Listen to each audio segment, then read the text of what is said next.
وعلى آلك وصحابك يا حبيب الله. الصلاة والسلام عليك يا نبي الله.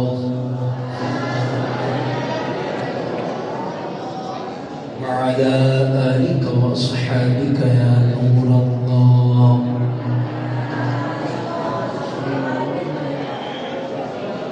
فرمان مصطفیٰ صلی اللہ تعالی علیہ وآلہ وصحبہ وبارک وسلم. تم میں بہترین انسان وہ ہے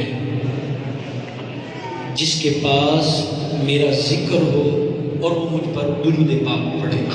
جب بھی موقع ملے میرے آقا صلی اللہ علیہ وسلم پر درود پاک پڑھنے کا تو موقع کو ہاتھ سے مت جانے دیا کریں بلکہ بلند آواز سے درود پاک پڑھ لیا کریں. صلو علی الحبیب.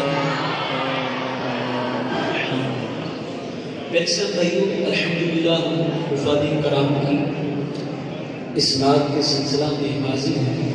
آج ان کو وہ ڈگری پرووائڈ کی جائے گی جس کی وجہ سے لوگوں کے ہاں ان کو حافظ ڈکلیئر کر دیا جائے گا. اولاً تو ہمارے ہاں حافظ اس کو کہا جاتا ہے جو قرآن پڑھتا ہے اور پھر اس کا پڑھ کے اس کے سینے میں یاد ہو جاتا ہے. حدیث قدسی میں قرآن کے پڑھنے والے کے لیے بشارتیں موجود ہیں. ویسے بھی میرے آقا صلی اللہ علیہ وسلم اس کو اپریشیٹ کرتے کہ وہ بندہ جو قرآن سیکھتا ہے، ہاں نہ صرف سیکھتا ہے بلکہ سکھاتا ہے. میرے قریب اس کو بہت پسند کیا کرتے ہیں.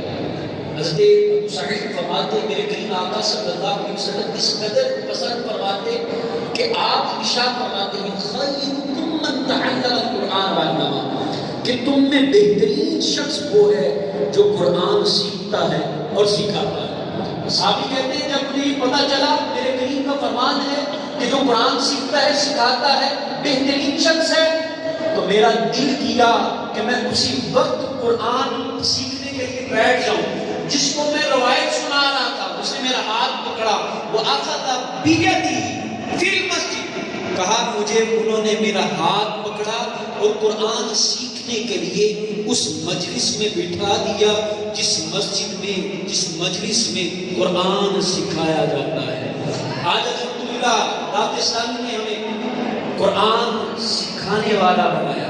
الحمدللہ آپ کے بچوں نے قرآن پڑھا، اب یہ تلاوت سنائیں گے اور پھر قرآن پڑھا نہ صرف پڑھنے والے بلکہ آگے بھی پڑھائیں گے.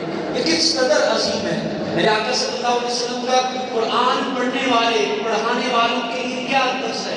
میرے کریم فرمائے بہت بڑی چیز ہے اگر ہم اس کو سمجھتے. میرے کریم کیا ارشاد فرماتے ہیں حضور کی حدیث ہے ابو ہریرہ فرماتے ہیں راوی یہ ہے میرے آقا صلی اللہ علیہ وسلم نے ارشاد فرمایا کل بروز قیامت کچھ ایسے اشخاص ہوں گے. توجہ رکھیں گے، مختصر بات کرنا چاہوں گا پھر حدیث کے بعد اجازت چاہوں گا. میرے کریم آقا صلی اللہ علیہ وسلم نے ارشاد فرمایا کچھ ایک گروہ اٹھے گا رب کے حکم سے اور ان کے چہرے چودھویں رات کے چاند کی طرح یا تشبیہ کی سورج کی طرح چمک رہے ہیں.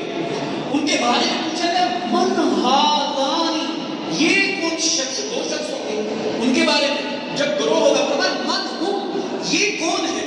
قیلا، پھر عرض کیا جائے گا کیا ہا ہم النبیون، کیا یہ انبیاء میں سے کہا جائے گا لا نبی جین، یہ انبیاء میں سے ہے. پھر عرض کیا جائے گا قیلا، کہا جائے گا سوال کرنے والے کہیں گے کیا یہ اولیاء ہیں، اگر نبی نہیں ہے تو کیا اولیاء ہیں. کہا نہیں. کہا پھر ان کے چہرے چمک رہے ہیں، یہ کون شخص ہے.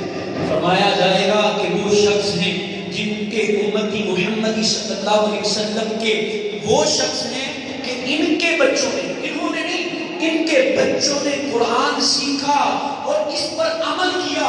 اللہ نے سب سے پہلا انعام دے دیا ان کے آج چہرے سورج سے بھی زیادہ چمک رہے ہیں. اگر آپ چاہتے ہیں کہ آپ کا بچہ باعمل قرآن پڑھ کر اس کی وجہ سے آپ کے چہرے بھی چمکے تو میں آپ سے عرض کروں گا کہ قرآن حفظ کروائیں. پھر اس کے بعد کیا کوئی حدیث ہوگی فرمایا کہ وہ شخص ہوں گے جو قرآن سیکھتے ہیں سکھاتے ہیں. پھر ایک جگہ ارشاد فرمایا جو قرآن سیکھتے ہیں یعنی بس کر دیا پھر من عمل بہ جو انہوں نے بھی قرآن سیکھ کر اس پر عمل کیا.